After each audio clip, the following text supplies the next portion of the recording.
Hey everybody, it's Dr. J, and today we are talking about weak acids and weak bases. Let's talk chemistry. All right, so before we talk about weak acids and weak bases, I'm just going to talk quickly about conjugate acid and base pairs. All right, so we talked about it before, Brønsted-Lowry. The definition of base we said is a substance that combines or accepts a proton. Right, so let's look at this different example here: water, hydrofluoric acid, and then we're going to produce our, in this case, our protonated water, and then we got our, in this case, our conjugate base. Now, we got to understand, we see the double arrows. We understand this is equilibrium. So in this case, it's at equilibrium. So this fluorine is actually going to be reacting with our hydrogen over here to back react to produce, right, HF, because we understand we got a forward process going on and we got our reverse process going on at the same time, right? So because in this case is back reacting, right, that means that this fluorine can act as a base, even though it came from our HF earlier, right? Because bases, we got to understand, are accepting that proton. So in this case, it's accepting a proton from our conjugate acid, in this case with this water example, but it's accepting a proton, therefore back reacting. So it's acting like a base at the same time. Now, the key trend I want you guys to pay attention to is that strong acids will have weak conjugate bases. Weak acids have strong conjugate bases. If you know this trend, you will be perfectly fine. Uh, if you had to figure out right if it's going to be a strong acid or weak base, if you're basing it off your conjugate bases. And then quickly, once again, if you guys see like a weird arrow like this is basically letting you know that um basically you got a strong acid in this case. All right, that's really it. You guys may or not see this example, but just in case you see this long arrow or not, it's just basically letting you know it's a strong acid. And now let's talk about acids. Basically, an acid is a substance that donates a proton. So if we look at this example down here, NH3 plus water gives me NH4 plus and OH, right? In this case, um, we had our base reacting with our water to produce our conjugate acid here, all right? So once again, an acid is anything that's going to donate a proton.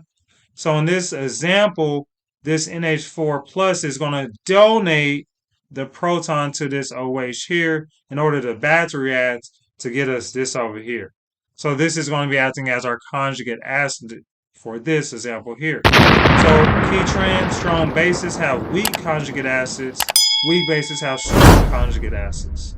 So let's jump to weak acids. So weak acids are basically they're going to only dissociate, in this case, a small amount of our protons or H plus concentrations in our solution. All right, or they're partially dissociating. That's when we know we have a weak acid. So when we think about HF, in this case, if it dissociates, it's going to be H plus, and our conjugate base is going to be F. So this is actually a great example of a weak acid, right? If we do our equilibrium for Ka, products over reactants, the same thing here.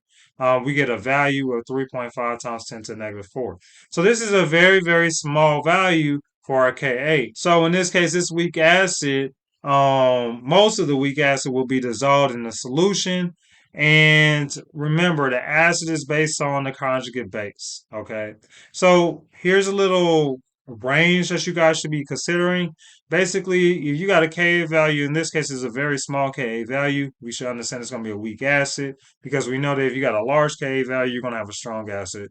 So in this case, if you got anything that is going to be less than 1 times 10 to the negative 3, it's probably going to be a weak acid. Okay. If you got a Ka value that's 1 times 10 to the negative 3 or less, probably going to be a weak acid. Now, most weak acids are organic acids.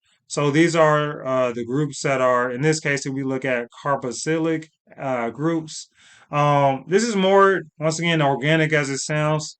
Basically, it has a double bond to oxygen with our OH group coming off. I'm not going to get too specific about this R groups or anything like that. If you guys want me to talk about organic, let me know in the comments. Right now, we're only focused on general chemistry, but y'all guys, if y'all want to learn more about organic, we could definitely do that. Just let me know in the comments. But basically, this is this R group, this carboxylic acid group attached to my R group. So basically, a R group, just to let everybody know, think of it as just the carbon chains or the main thing, and then we got this little group coming off of it. Think of it as that way. Okay. But yeah, it's going to have this right here, or in this case, notice, right, if we think about all the weak acids, acetic acid, carbonic acid, right, phosphoric acid, right, it has this um, double bond to oxygen and OH group coming off of it, right? So these are an indicator that we got a weak acid here. And once again, these aren't necessarily a hydroxide group, right? These are the double bond to oxygen and the O here. All right, so this is the actual group here, right? Because we understand if we just had a hydroxide group, then most likely it might be a strong acid if you combine it with an alkaline metal. Okay, so you don't want to confuse those two there. So let's look at an example here, right? What is the pH of zero point 0.1 molar solution of acetic acid? All right, in this case, we know the Ka is going to be 1 times 10 negative 5. All right, so we trying to find a pH. We're going to have to do a couple different things. We understand we're at equilibrium. So it tells me that we have zero point 0.1. That's what we start off with. In this case, we do our equation. It's going to dissociate into my H plus and OH. Excuse this mess right here. I don't know what happens in the Google Sheets. But yeah, it went from zero point 0.1 and then we're producing. All right, so in this case, we don't know our products yet. So it's 0, 0. And then if we combine our change, in this case, we're changing, right? Because we're going to the right, that means we're losing reactants, minus X, positive X. And then in this case, we're just going to combine that all together, combining my initial and my constant and my change to get my equilibrium concentrations. Zero point 0.1 minus X, X, and X. So that's the 0 plus X, it's just going to be X.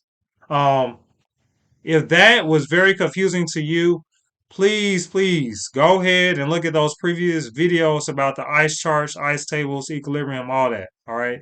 Please, if this is confusing to you here, check those old videos out. All right. So from here, right, we're going to substitute our values in. Once again, we got to write our equilibrium expression, products of reactants. In this case, we know our equilibrium concentrations. It's going to be xx over zero point 0.1 minus x. And then we're going to equal that to our Ka, which is given to us 1 times 10 to the negative 5. Now, we can see right now, man, this is about to be complicated. So, because it's going to be complicated, what can we do, right? Well, in this case, we got to pay attention to that Ka value. All right. So since we know that Ka value is very small, that very small Ka value is going to impact how we do our math. So we kind of mentioned this before, but in this case, if we got a small Ka value, we know it's going to be a weak acid. So because this weak acid only makes a small amount of our H plus, right, our protons, that means that in this case, our X, right, if we were supposed to calculate our X, it's going to be a very small number. So because of this, we could do some assumptions here. Okay. So because we got this very small Ka value, and because we think that the X is going to be a very small value anyways, we could basically kind of ignore some things. Okay, so we can drop some things out. So when we go to our math, instead of it being xx times zero point 0.1 minus x, in reality, right, because we said that x is probably going to be a small number that's not going to impact our math, we could just do xx over zero point 0.1, right? So now that's equal to our Ka value. We go ahead and solve for it. X squared equals to 1 times 10 to the negative 6. Take the square root. Bam. Now I know my x is going to be, for both of these in this case, 1 times 10 to the minus 3. Okay, so once we have our concentrations, then we could go back to our original question, what's the pH, right? So now I know the concentration of my H plus, we do the negative log. We find out that my pH is actually 3 for this particular reaction, right? And this is what we're going to have to do when we have weak acids, right? We talked about strong acids and strong Yeah, we talked about strong acids before. This is what you do in the case of a weak acid. Next up is weak bases. All right, so these are bases that only react to in this case, a small extent, which are H plus. Okay, so in this case, we look at NH3, another weak base is going to react to a H plus, and then it's going to form our conjugate acid here, NH4 plus. Now, when it comes to writing that, right, for the equilibria for those weak bases, for instance, if we look at this equation now here, if we actually were supposed to react this with water, right, still our same conjugate acid, but then we have our OH group here. So this is what it looks like if we actually had it in a reaction with water in this case. And then when we actually write the equilibrium out, our Kb is going to be products of reactants, same deal here. But let's talk about this Kb value, 1.8 times 10 to the negative 5. Another very small value. So you got a small Kb value, you probably got a weak base, right? Because we know if we got a strong base, we have a high Kb value. Now we understand, right, that the conjugate acid is basically determining our basis. Okay, now that we understand that concept. Okay, so in this case, weak bases have strong conjugate acids. Strong bases are going to have weak conjugate acids. Okay, so you don't want to confuse those things, right? You don't want to confuse those things. So we look at some different examples, right? These are all different examples of weak bases. Notice with all these different examples of weak bases, they have very, very small Kb values. So we look at an example here. What's the pH of a 0.1 molar solution of ammonium? Kb super small at 1 times 10 to the negative 5.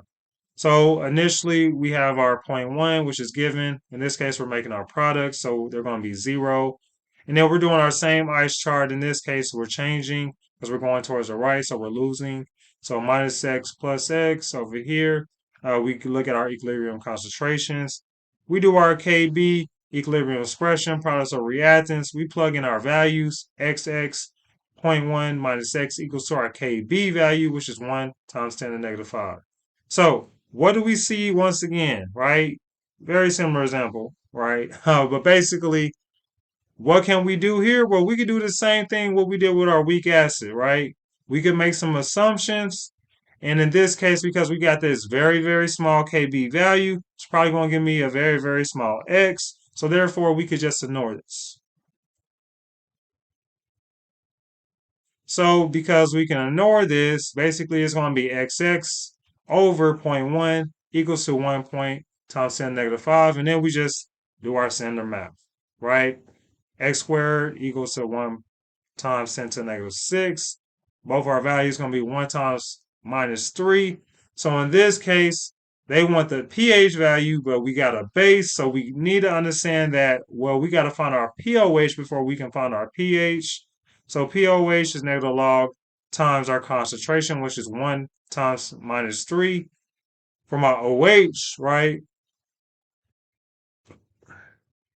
So that's going to give me a pOH value of 3, but it's asking for pH. So what we got to do to find pH? Well, we got to do pH equals 14 minus pOH, which is going to give me a value of 11 for our pH.